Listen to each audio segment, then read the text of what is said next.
when it comes to black leadership, we are our own worst enemies. We reject it outright. We fight against it. We want to be the leader. And even if we don't want to be the leader, we'd rather there be an absence of leadership to enable or facilitate the stagnation that we've currently faced. How well is Florida's African-American community being served by today's leaders? Leadership should produce real progress, stronger schools, better economic opportunity, and safer neighborhoods. Join us as we look at the facts, test assumptions, and focus on practical solutions. Tune in to Let's Talk Nation USA on Facebook Live this Monday at 7 p.m. Subscribe for updates. Hey, welcome to Let's Talk Nation. I'm your man, Rod Love, and we have the Doc Polite co-hosting tonight, and the General, Attorney Greg Jackson, is on special assignment, so he'll be back with us next week. But here's what I want to lay on everybody tonight. And Doc, I'm going to go ahead, man, and try this monologue real quick. Tonight, we ask a blunt question. How well is Florida's African-American community being served by today's leaders? Not the speeches, not the promises. Real service is measured by classrooms that work, jobs that pay, and streets where our children can play without fear. Leadership should translate into results. Higher graduation rates, real opportunities build wealth, and safer neighborhoods. If it's not then in those words, it's just a lot of noise. So tonight we're here to ask the question. We're not here to cheer or to shame anybody, but what we're here to do is we're here to examine, to challenge, and demand answers. We'll look at the facts. We'll hold up policies to the light and separate what helps from what only sounds good at the podium. Ask yourself, where are the wins? And like young people say, who's getting the bags nowadays? Which programs are providing measurable outcomes? Who's benefiting from opportunities? Who's being lifted and who's being left behind? And most importantly, what leaders are actually doing to build the next generation of community leaders and entrepreneurs. This isn't about casting blame. It's about accountability and action. We need leaders who secure budgets, pass policy, and build pipelines, not just headlines. Tonight, we'll speak with a Florida House of Representatives that I will say he puts in the work. We'll examine areas of the state where Black leadership has been successful in mobilizing and being effective in their communities. And when I say communities, I'm not just talking about social services. We're talking about building wealth as well. So listen up. We welcome you to dial into the show, speak up, and join this conversation. If you care about your communities, if you care about stronger schools, if you care about advancing economically, we want you to join this conversation, call in, and just let us know what your feelings are wherever you're at in the entire state of Florida or outside of Florida. We want to hear from you. So with that being the case, and Doc, if you would run that phone number across the screen, but I'll say it for those who might just be listening to this show tonight. The area code is area code 407-921-6195. And with that, I'm pleased to say, welcome to Let's Talk Nation. Hey, you ain't gonna say let's get it on? What's that? I said you ain't gonna say let's get it on? Let's get it on then. All right. I miss our he turned into the sidekick. I used to be the sidekick. I guess he's the sidekick now. You talking about the general? Yeah. Hey man, the general's out there, man, knocking them down, man. Some side assignments and stuff. Them special assignments get him the boy, but he's out there knocking them down. And for those of you who are not familiar, Attorney Greg Jackson is a personal injury attorney. So business has been good. Let me just say that. He is doing some work out there. So we miss him, but we know it's all for the good. So Doc, man, you know, this conversation tonight, and you know, we got calls, we got emails, we got some texts, just on the promo of the show when it talks about what's actually happening with leadership in the state of Florida, and in particular, leadership that impacts Black communities. And so, you know, when we were talking about doing show prep and stuff. And I told you I've become reluctant, really, to frame this kind of stuff, because you get to sounding like a broken record, especially when you have been in a position to observe this, not just from a current event aspect, but from a historical, longitudinal look at this. And I told you the story about my cousin Tim running for office in the 70s and running for office in the 2000s. Mm-hmm. And I wasn't making light of that. What I was showing was, and I told him this, you don't know when to stop. Mm. You're still trying to be relevant instead of teaching.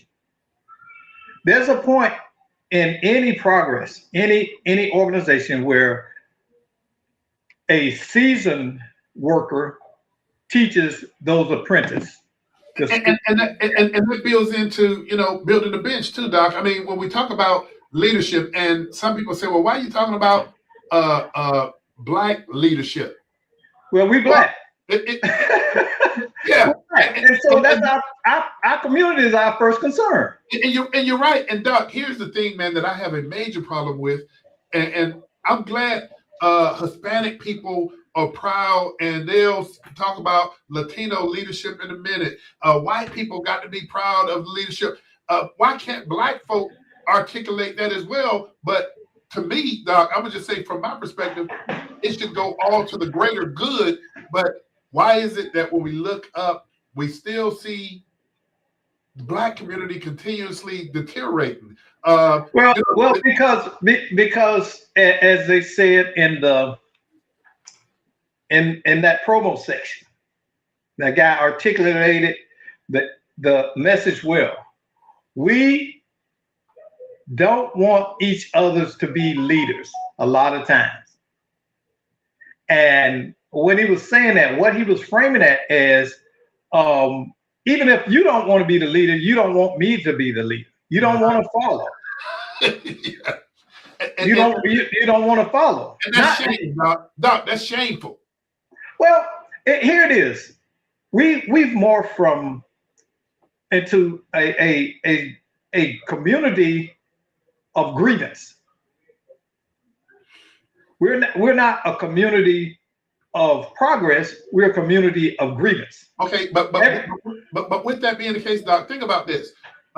You have the Hispanic caucus. You got the Black caucus, and these are political. I mean, whether it's state, whether it's local government, the League of Cities, I don't care what it is. Doc, when you come together, I would think, you got the League of Cities, I would think that you will be having conversation about best practices. Here's something that I've observed, and I'll say this to you, and you and I had this conversation. I look, and I've had the opportunity and been blessed in certain capacities that I've been in before, that had me traveling all over the state of Florida, working with elected leadership across the board. And man, I got to tell you, when you talk about mobilizing, that's one of the things I'm speaking personally. I think that's one of the problems that the Black community has beyond anything else, its ability to come together and mobilize for a cause. But boy, if you look at St. Petersburg, St. Petersburg, those Black folk in St. Petersburg, they have proven, man, how they can come together, mobilize for causes in those communities, and those causes create policy. Those policies create a lasting legacy effect that transcends beyond personalities. Well, they got a plan. They're not running on hope. But we got a special guest that's going to be dialing in here around 7:15. And when you say they have a plan, Doc, what is that thing Mike Tyson says often about, boxers who had a plan when they were boxing him and jumping in the ring? You say everybody got a plan till they get punched in the mouth. And so I'm not going to go that far, Doc, but I am going to say to you, and I've been engaged in it, and if I have to take some responsibility for it, I will. But Doc, and sometimes you have to be critical to get the effects that you're looking for. But man, Jacksonville, I've seen how Black folk in Jacksonville mobilizes when there's causes. St. Petersburg, even though I'm from Miami, I'm not too familiar with the aggressiveness and the effectiveness in Miami. But Doc, I've been able to see it, so I know it can be done. But then I'm sitting here in Central Florida, in Orlando, in Orange County. Well, Rod, I'm going to give y'all a nugget. I served 10 years in the military, right? And one of the things that I am more prouder of my military service than any other thing that I've accomplished. And you know my resume, I've been busy. But more than anything, I am proud of that military service. I don't care what people feel. I don't care what people say about the military and all of that. I will forever be grateful for having had the opportunity to serve. Why? Because the military discipline and the framework that shaped me in my formative years has set the course for the rest of my life. And because of that, I've been able to greatly benefit by being a discipline focused person. And let me tell you what the military says the definition of leadership is. The U.S. military defines leadership as the process of influencing people by providing purpose, direction, motivation to accomplish the mission and improve the organization. Now, if we take that and apply it as a metric on top of this, where are we hitting any of those? And that's it in a nexus. See, right? You can't accomplish anything if you don't have a plan, if you don't have a direction, if you don't know what the end goal is. All you're doing, like Don Miller say, marching around in the darkness serves no purpose. Now you brought up Don Miller. I got to give Don credit, man. Don will call balls and strikes. Yeah. He's been doing it for a long time now, man. So you're absolutely right. And what is that Don says, Doc? Marching around in the darkness serves no purpose. And what it means, my interpretation of it is, you don't know where you're going or where you at. You just walking around. You don't even know you lost because you can't see nothing. Since you bring Don's name up, man, we might as well go ahead and get a Don Miller show a plug. I think Don Miller's on every Thursday night.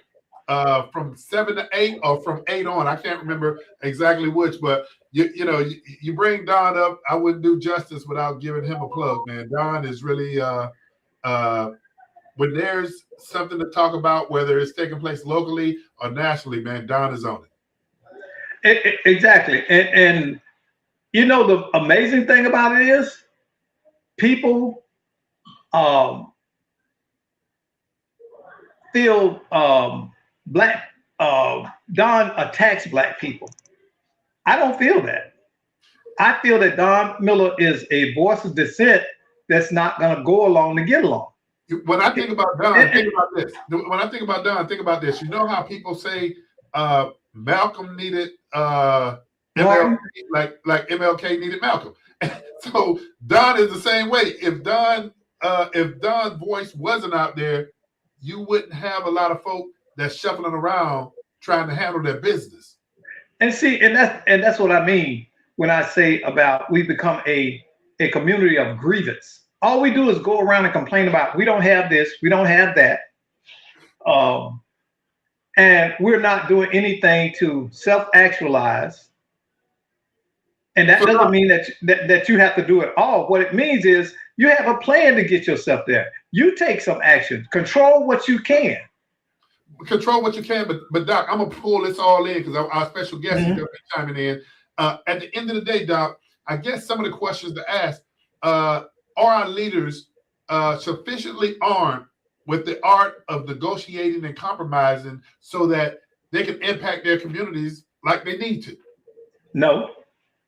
So then, if the answer is no to that question, okay. Now let you want me to qualify it? Well, you're gonna qualify, but our guest gonna be on it. You gotta hit on it. You gotta, I mean, for real, you gotta hit it. And here's the thing: when you see your representative on the television, and the first thing is out their mouth is how the other side won't. I get your point. Yeah.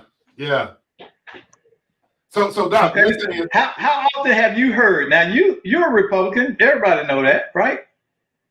You're a Republican. I'm a Democrat. We get along. Okay. And what have I said to you? I said this to you. Democrats think Republicans won't listen to them, but how do they know if they never went and talked to them? You're absolutely correct. But Doc, party affiliations are what they are. If you ask me, do I see the need in communities, and then you want to go ahead and let's microscopically look at what the need is, we can agree to sit down and identify what the need is. Now, the second phase of that is how do we address that need? My perspective is let's teach individuals how to survive. Let's teach people how to arm themselves with the knowledge that they need so that they can provide for themselves. And so No, we can't teach people. We can present them with the opportunity to learn how to survive for themselves. See, you hit me with cliches. You're talking about you can lead a horse to water. No, because you got to understand, change is an internal event. I don't disagree. Change is an internal event. If you don't want it, no matter how much pressure I apply to you, you're not going to receive it. See, we say let's go out and give job training to Jim instead of him hanging under a tree all day every day. Let's get Jim in a welding program. But we don't know that Jim need a reading program first. But Doc, I go back to what you said the first time. You gotta want it, and just the example that you're placing, I'll say this: myself and an elected official some years back got Career Source to identify approximately 15 scholarships for certification in a trade. Mm-hmm. We were overjoyed that we got these scholarships for 15 individuals, but lo and behold, it was like pulling teeth to get individuals to go to the trade. I mean, having to knock on doors because the trade center say folk wasn't showing up. So you gotta want it. Listen. One of my alma maters is Columbia College, and I was active in the alumni when I lived in Orlando, an active alumni, and I had went to the dean. And he's not there anymore, Johnson. And he agreed to give me 100 scholarships for the first year to attend. They would waive all fees for that first year for 100 Black men to start college. You know how many I got? How many? 3.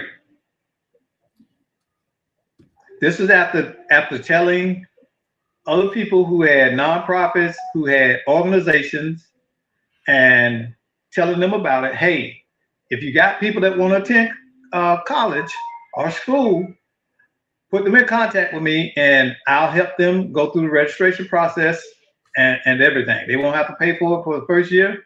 Don't even worry about Pell Grant financial aid. Okay? This was an opportunity.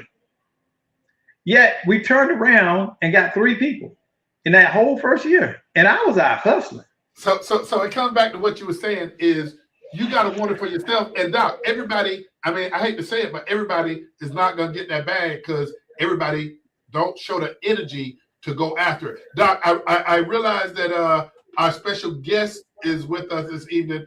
Or can you bring him up on the screen? Hey, we have, and Armando, I'm going to wait for those applause, Armando, because we have none other than representative of District 41. I think I got 41 right. And that's none other than Representative Bruce Anton. Thank you for joining Let's Talk Nation tonight. Hey, good evening. Can you hear me? Yes, we can hear you great. We can hear you very well. Hey, All right. My co-host this evening is Doc Polite. Doc, you're familiar with Rep, right? Yeah, I'm familiar with Mr. Quietly getting it done. Yeah, Mr. Quietly. Yeah, hey, Rep. Yeah, you know I had to tease you about that. Hey, we appreciate you joining us.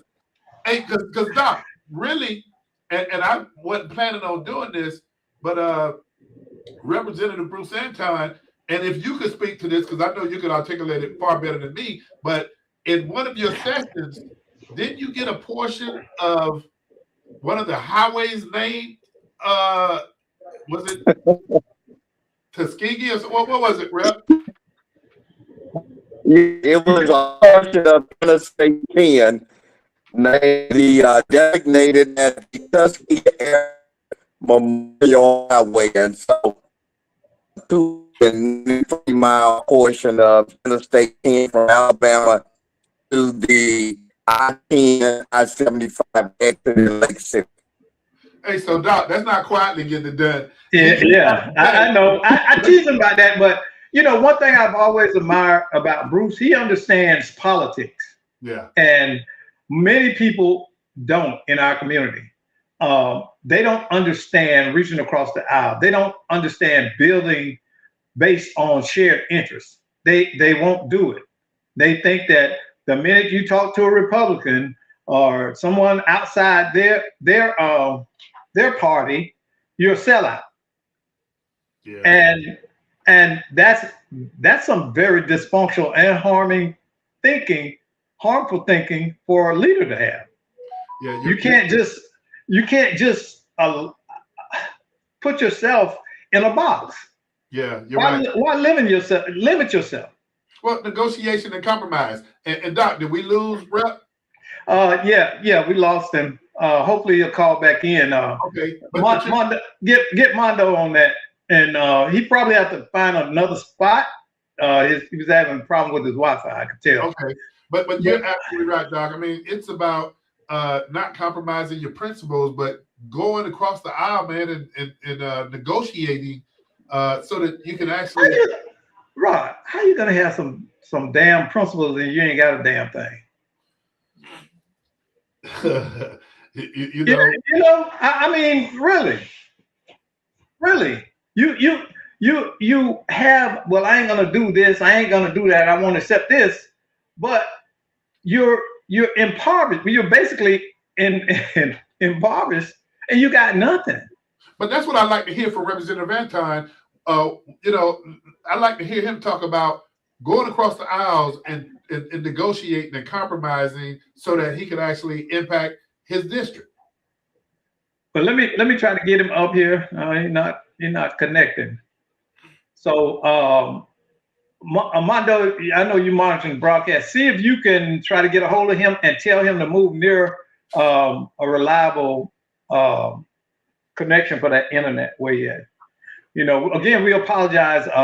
Representative Anton is in session. He just popped in to do us this favor, and we really appreciate his effort because you need to hear what he has to say. We really do. And the important thing is that they're in legislative session now, and so Yeah. we're interested to see what's taking place. You know, in the session now, what are the priorities? Yeah, and a lot of times there are things that I know this. There are things that benefit all the Floridians, but many Black elected officials won't frame that benefit because it comes from somewhere else. And if I'm a Floridian, it's important to me to know what I'm getting as a Floridian. I don't care whose side of the aisle is doing it. You're right. You're right. But I got to say the other side of the aisle does not do a good job either of telling and informing. Okay, he's back. Yeah, we can see. Hey, Rep, here's the question for you, Rep. And we were just talking about the legislative session. There's an art to you negotiating and compromising across the aisle. Tell us, what is the art of it and how do you do that? For me, it is forming the friendship and the relationship with my colleagues before I need them. So, that's simple. Yeah.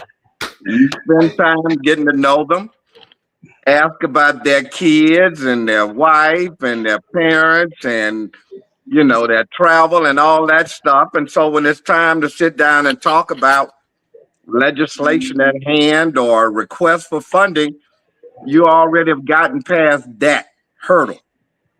And so they either say, I like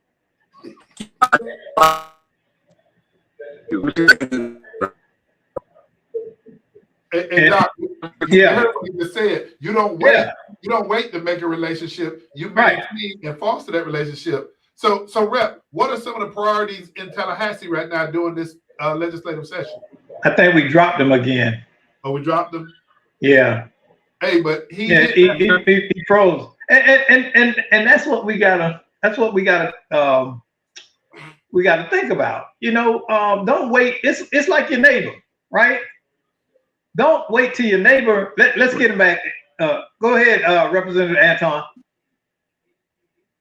Can you hear us? Can you hear me?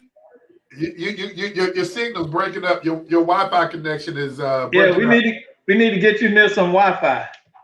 So, but yeah, Rod. Y'all. Now, I'm not a fanboy. I'm not a Rod fanboy. Rod is my friend. Automobile insurance. But just keeping folks at bay. Can you hear me? Yeah, there you go. So the real issue that we are hoping for is reducing the cost of property insurance, not reducing property taxes or eliminating property taxes, but reducing insurance, reducing the cost of automobile insurance. And just last week, the Florida Attorney General did a 14-page opinion that he commissioned himself to eliminate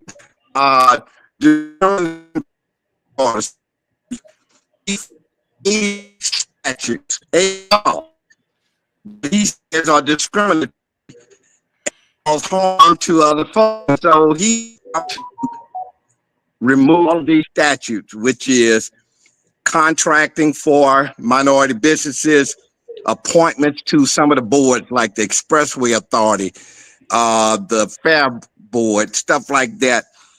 The Office of Minority Health, which focuses on making sure that Black folks have access to health care and that they're aware of the diseases that disproportionately affect. So those are kind of the three priorities. But right now, man, it's just all over the place. And y'all in your third, is this the third week? Yeah, this is the beginning of the third week. We started March 12th, we started January 12th or January 13th. But this is the third of 9 weeks. Man. So Rep, as you navigate and you look at advocating for your district, we know it's challenging, but one of my biggest criticism is, how do we come out with wins for districts that affect and impact the Black community? And I don't mean just social service. I'm also talking about economic development.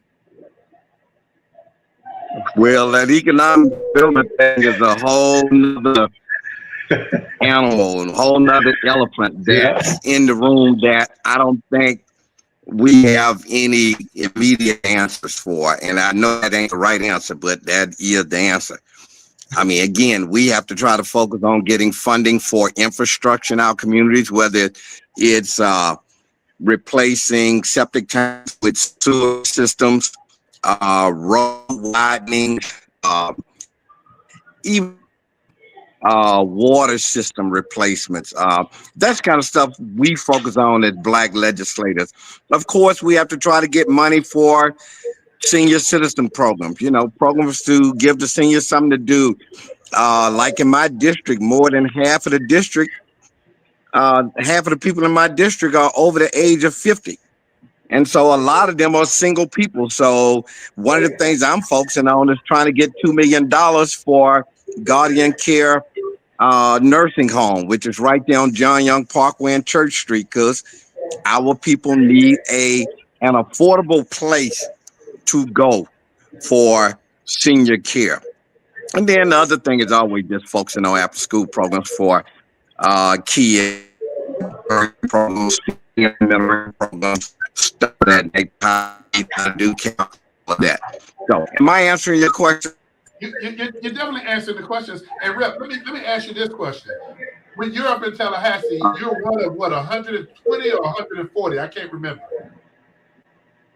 I'm one of 120 in the House of Representatives.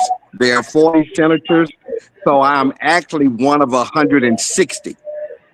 Oh yeah. I forgot about this. You got the House and the Senate. So, Rep, what are some of the things that the local community can do to support you as you advocate during the session? First thing they can do is pick up the phone and call the governor's office. They can call the speaker's office. They can call the Senate president. They can call the appropriation chair, but they got to call the folks that's in control of the money and who's in control of making sure that certain things get on agendas for committees. And Rep, like the email, I'm old-fashioned. Go ahead.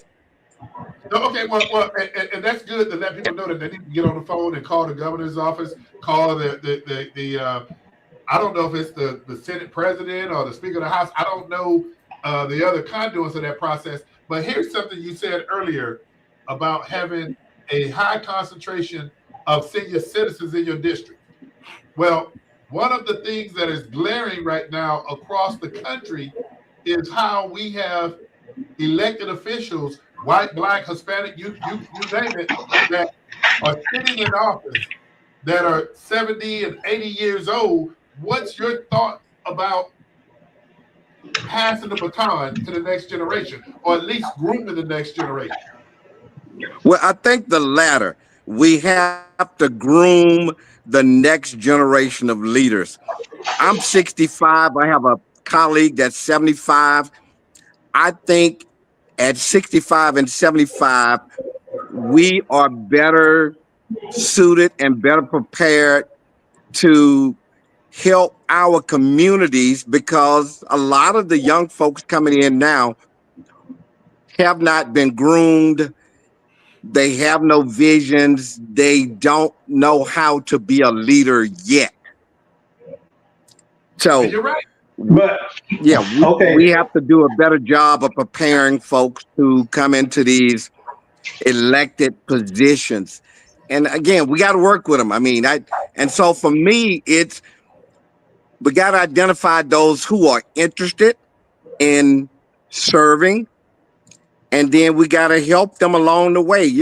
Take me to work with you, whatever. But we have got to do a better job of preparing our next generation of leaders.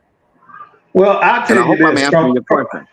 Yeah, that's good. But what I want to say this, because we the same age, Bruce. Okay, we the same age. So I'm gonna tell you this. This is what I've seen, and it's the biggest problem. When those young people come in, they often differ in their perspective of how they see a situation. And people our age tend to try to be dismissive towards that point of view, instead of saying, well, let me pass along my knowledge You can take that and bundle Right. it with what you're trying to do. And we need to learn, we seniors need to learn Right. how to be okay with that. And many of us aren't. You know, No, this is something. Go ahead. No, I totally agree. They call me Unc in Tallahassee because they say I'm always trying to tell them what to do and how to do it, right? Yeah. And so most of them don't care for me, but they respect me because they know I'm really trying to help them learn the process. I'm really trying to help them navigate the process. I'm really trying to say, if you do it this way, you'll have a little bit more success than the way you're doing it. And so I know for me, I mean, it's just in me to try to help my colleagues. Because if I help them, then communities like me succeed. But not everybody's like that. You're right. You're right. Yeah. Hey, well, respectfully, here's something else I want to lay on you. And I say this respectfully, and I do mean it as a criticism. I do. I'll say it right now. I mean it as a criticism for us to get better. But Miami-Dade, Broward, Hillsborough, Palm Beach, Orange County, Duval County, and Pinellas County. Those are the largest 7 municipalities in the state of Florida based on population and based on revenue. You're familiar with me when I served in different capacities, working for governors, traveling the state, working with local communities.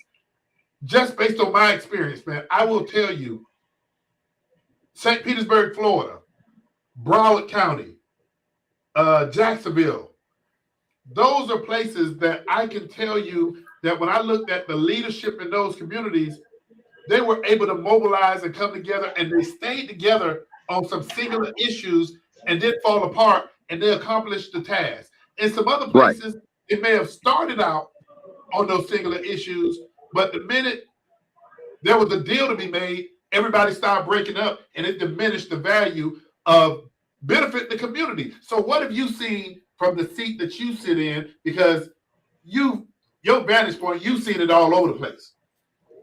I have seen exactly what you say. The way the leadership of a community maximizes its potential is somebody has to take the lead role, and others have to be willing to follow whoever that leader is. Let me give you an example. We have a mayor here in Orange County.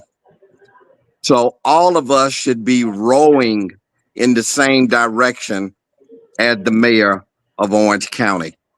And if we did that, and I'm not saying anybody's rowing in an opposite direction, but what I'm saying, if we all rowed in the same direction, we could achieve some monumental change. Yeah. Other communities, they have a greater mass of Black folks, a greater mass of Black leaders, and their religious leaders also know how to coalesce and row in the same direction. So we've got to get to that point here in Orange County. And I think we will. But it's going to take a little bit of time. But I pray that we will. But I look at where we're at right now, and I hate to start saying, in my lifetime, I hope we get there. And you said something really important. And Doc Polite, I'm going to pass the baton to you because I know this is one of your favorite subjects. But Representative Anton, I will say to you, because Doc often, I'm not going to say he criticizes me, but we go to war sometimes when we talk about faith leaders and their role in communities. And I believe that they have a place in leadership and a role in the communities because they have places that the masses are coming to. They have influence. We have to get to a point where everybody can't lead. Those great leaders need to learn how to follow. And so I hope that we get there before my lifetime is over. But I'll say this, I haven't damn seen it yet. Well, they too busy flying on wires and having concerts and invisible see-through. Talk about Drewski. No. And listen, he did that skit based on a pastor wiring themselves up, 2 of them up there in Atlanta, flying over the congregation and all this foolishness. See, it's not. I'm not against. There's a line in a rap song called say, "We're not against rappers, but we are against those thugs." Yeah. We're not against pastors, but we are against those pulpit pimps.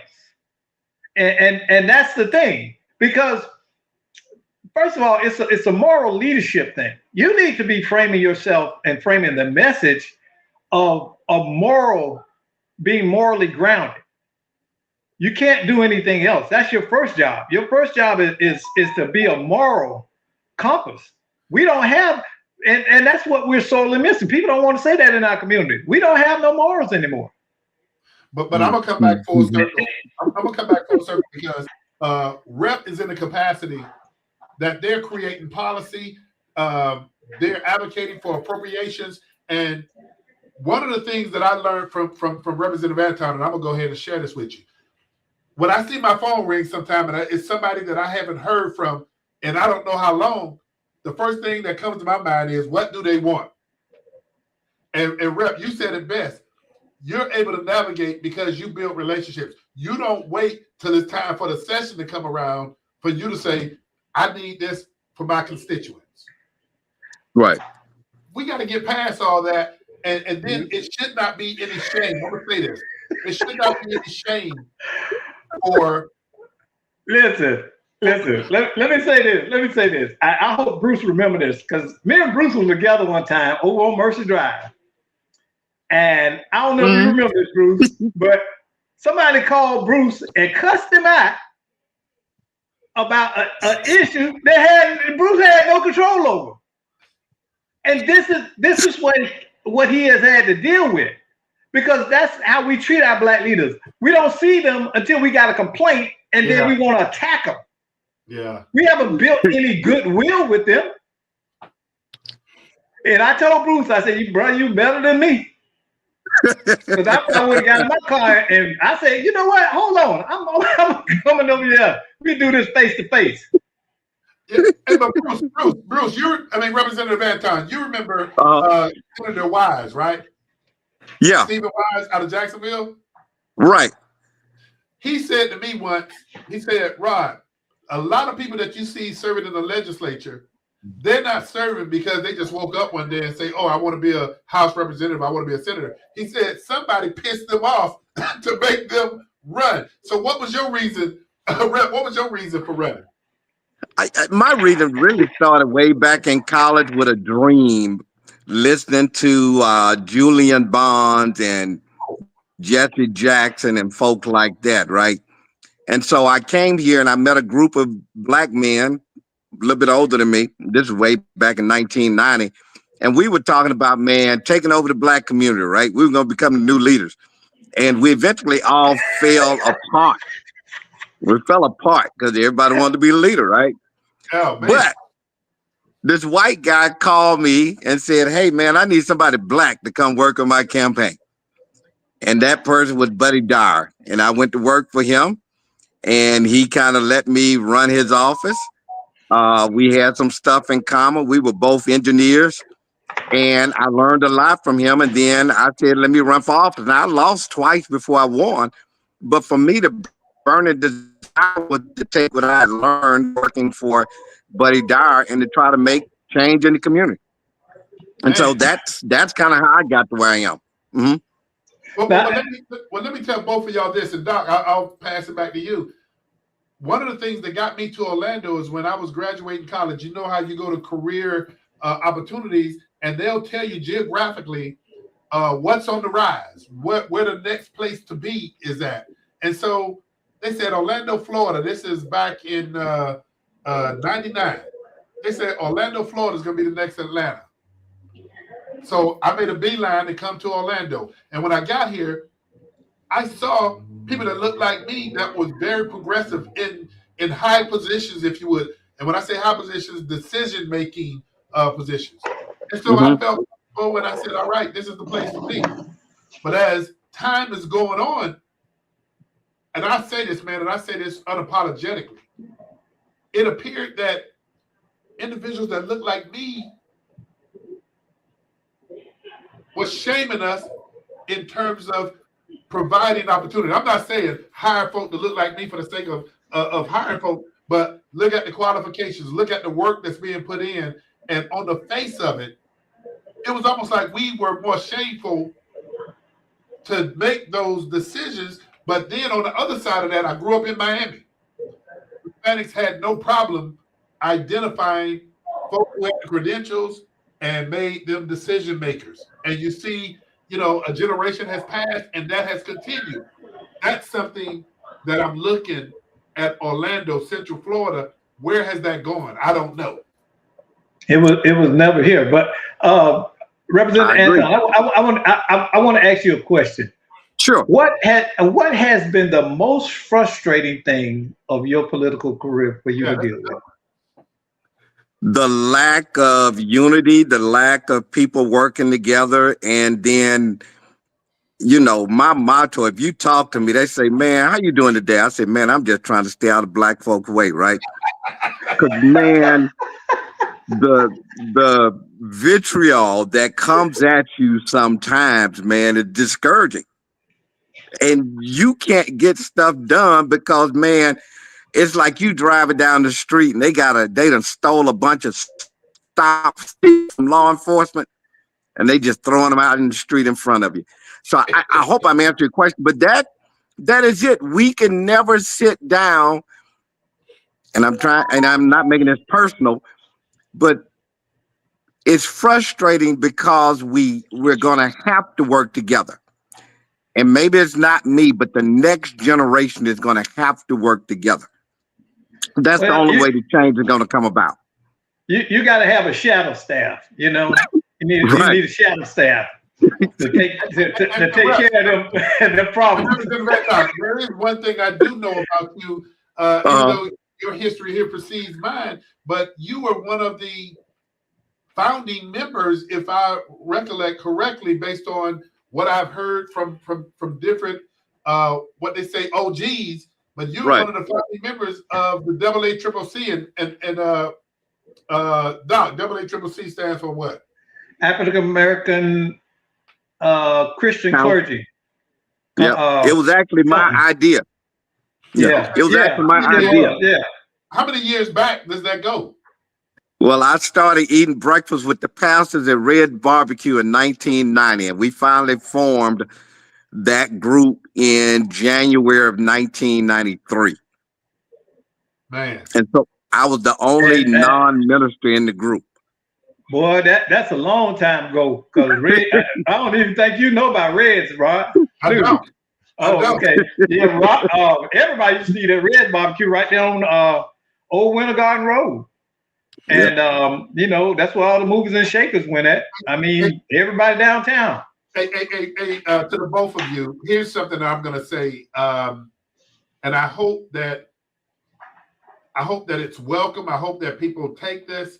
But when we had a lot of tragedy that was taking place, during George Floyd and some other situations that took place, and Attorney Greg Jackson and myself, we hosted a forum at the Crown Hotel right there on 50. And we invited community leaders, and the majority of those community leaders happened to be pastors. And we had a room of about 100 people in that room. And I actually thought, this is the Orlando that I left Youngstown State to come to Orlando for, because the synergy, energy, and people actually saying, I don't have to be the leader. If you got an expertise in this, then we're going to get behind you. It actually was moving in that direction. And then all you had to do was give it 3 months, 4 months, and it dissipated. What I'm saying is, and I don't need to be the leader, whoever is out there that's willing to give up their time, and of course, Attorney Jackson and I, we've given up our time and we'll gladly do it, but I'm getting older. My time is far more valuable now, but we see tourist development tax dollars that the hotels generate, and it is an economic engine in this community, and I will take my hat off to what they're doing. But I'm also looking at this other thing that the city of Orlando does. It's a festival that they give the local community that's impacted by it $65,000 a year, and it's about 10 homeowners association. Rep, you might know what I'm talking about. And they give like $3,000, $4,000 to these people. Hey, that's big. You're talking about the Electric Daisy Carnival. That's it. That's it. Hey, here's what I will say. I'm surprised that, you know, we have, and I'm not going to call this one entity, but they're in all of the local communities that the property values are so low. You look at this thing with the town of Eatonville now, there's a lot going on. But why don't one of us step up to say we can create economic engines and revenue builders for everything else but us? When is somebody going to step up and do that? White folks' ice is colder than black folks' ice. You just need to remember that. And that is why we falter every time. We cannot gain momentum because they go turn to the other folks who they think their ice is colder and they get, and it's not colder. So I'm gonna shut up. I didn't mean to say that, but I said it. Well, you telling the truth. And we see it constantly across the spectrum within our community. They will come to you, okay, and say, hey, you know, I'm gonna pay you $11. No, you're not gonna pay me $11. You're gonna pay me $25 like everybody else do. Right. And here come Leroy. Leroy say, man, don't listen to him. I do it for $7. We constantly do that in our community, and we don't understand that's what you call driving the cost down. So if I can go to 10 community groups and give them $3,000 a piece, and they happy with that, why would I spend millions of dollars? And that's it. We have no infrastructure we own. We have no capital with which to build our own. So we're beggars. And nobody likes a beggar. And Doc, you hit it right on the head. But let me say this, because our time is winding down. But let me say this, and I say this respectfully. The opportunities that have been afforded to me, I would say first and foremost, I thank God Almighty for those blessings that He bestowed upon me. But I will also say this: it has been white people that have presented opportunities in front of me, and some I've succeeded at, some I've failed at, but they've created opportunities for me that I've been able to employ people. I've been able to create a business. And the sad part about this is we're sitting here at a day and age, whether you agree or disagree about the DEI eliminations and things of that nature, I find more challenges with coming to the table with all the competencies that I have. And I'm talking to people that's sitting across the table that look like me, and not for the fact that they look like me, but for the fact that what I'm presenting to them has merit. I can't even get in the door. So when we talk about having opportunities to get into the boardrooms, goddamn, let's get into the boardrooms with somebody. I mean, come on. Yeah. Let me say this.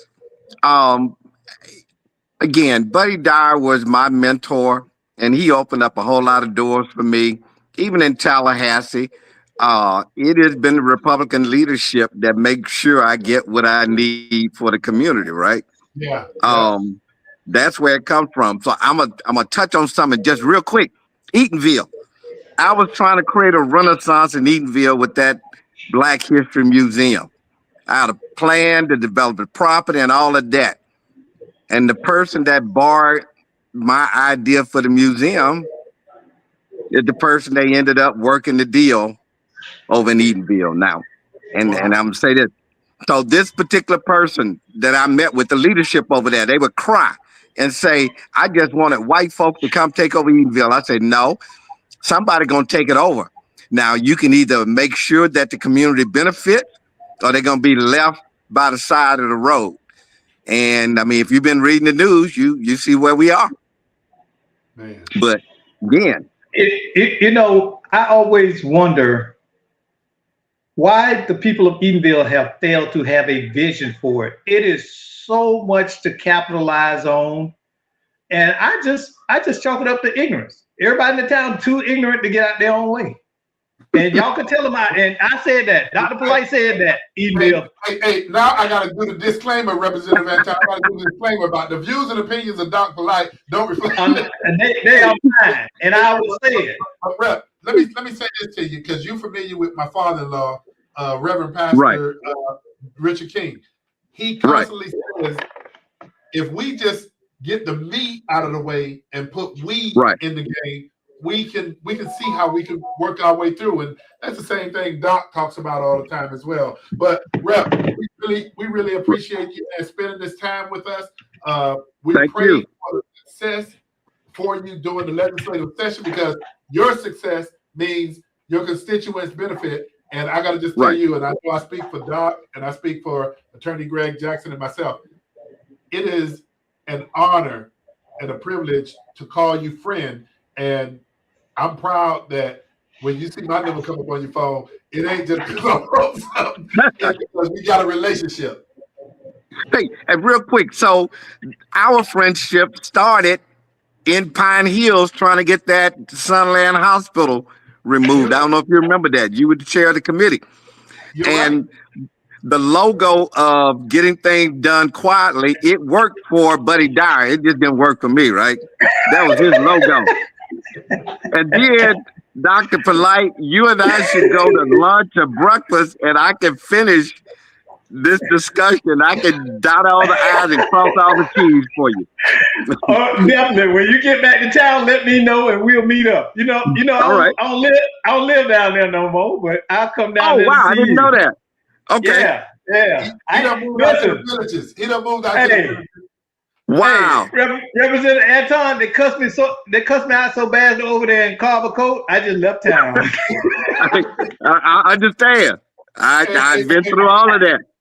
Hey, Representative, but seriously, we really man appreciate you. We respect you. Anytime you need our help, man, and I say this unconditionally, please call on us, man, because we look at the work that you're putting in, and we know your heart is in the right place. And yeah, exactly. You're consistent with what you say and what you do. So once again, man, love you, brother. Keep up the great work. Thank you, man. Y'all have a good evening. All right. All right. Good night. All right.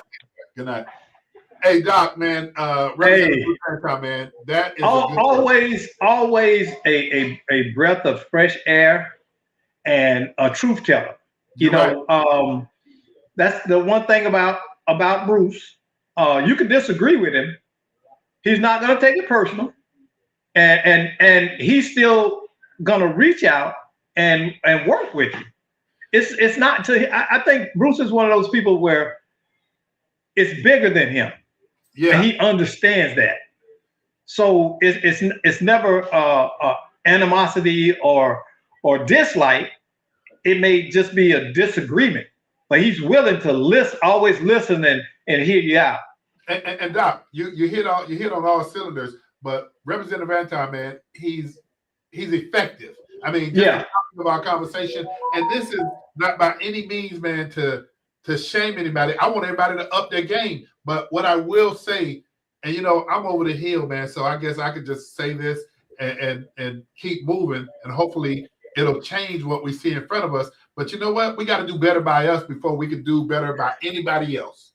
And that's so true. And I want to just clarify my Edenville. It's the reason I said that.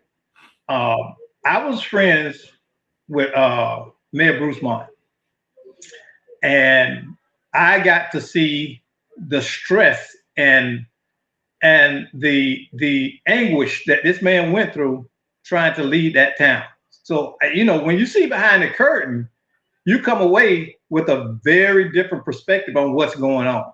They say if you want to go ahead, Doc. I get what you're saying, but they say if you want to see laws that are actually executed, all you have to do is like making sausage. Yeah, behind the scene, and it's not a pretty picture. And I know because I saw the pettiness and the vindictiveness that this man had to endure when people could have easily said, let's hold hands, let's walk together. So, but Doc, and I'll say to you, and I'm gonna go ahead and log us off because we're getting to that point. But anybody who goes into public office, just know that it's not a pretty picture. Just know that you're gonna have tough skin, and know that every day, and I say this literally, every day you fight something. So with that being said, Doc Polite, brother, you know I love you. I appreciate you. And man, once again, another night, another episode of Let's Talk Nation. Armando, brother, keep up the great work. You've been with us day one. And for those of you who are viewing Let's Talk Nation, tune in next week. you ain't got to go home. But you got to get out of here. We'll see y'all next week on Let's Talk Nation.